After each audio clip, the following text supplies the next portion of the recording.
বাংলাদেশে ক্রমাগত হিন্দুদের উপর আক্রমণ হচ্ছে, খুন, ধর্ষণ, লুটপাট লেগেই চলেছে। এক কথায় হিন্দু ধর্মাবলম্বী সম্প্রদায়ের উপর নির্যাতন দিন দিন বেড়েই চলেছে।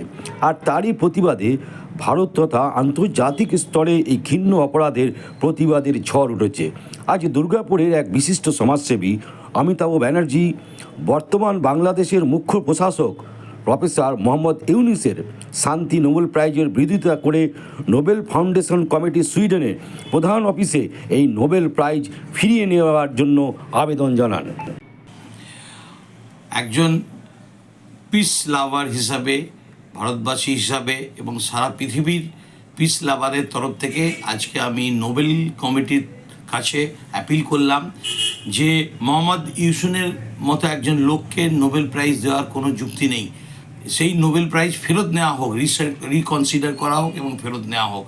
যেভাবে বাংলাদেশের বুকে প্রতিদিন মেয়েরা, মহিলারা রেপ হচ্ছে, যেভাবে হিন্দুদের যেভাবে মারা হচ্ছে নির্মমভাবে, সেটা ভাবা যায় না। সারা পৃথিবী এটা দেখছে। যে ভারতবর্ষের সারা পৃথিবীর যারা পিস লাভার তাদের কাছ থেকে আমাদের আবেদন, এই পিস প্রাইজ যাকে দেওয়া, নোবেল পিস প্রাইজে দেওয়া হয়েছে মোহাম্মদ ইউসুফকে, এবং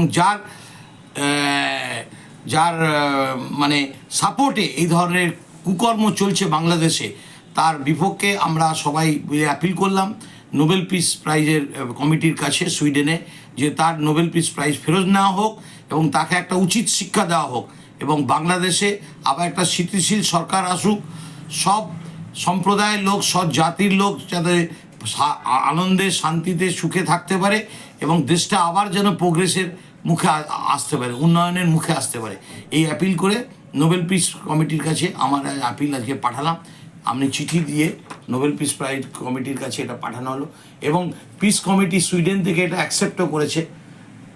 আপনারা দেখুন, আমি আশা রাখি সকল ভারতবর্ষের মেহনতি মানুষ, শান্তিপ্রিয় মানুষ, পিস লাভার, সারা পৃথিবীর পিস লাভার এটাকে সমর্থন করবে। আমার এই আবেদন। নমস্কার।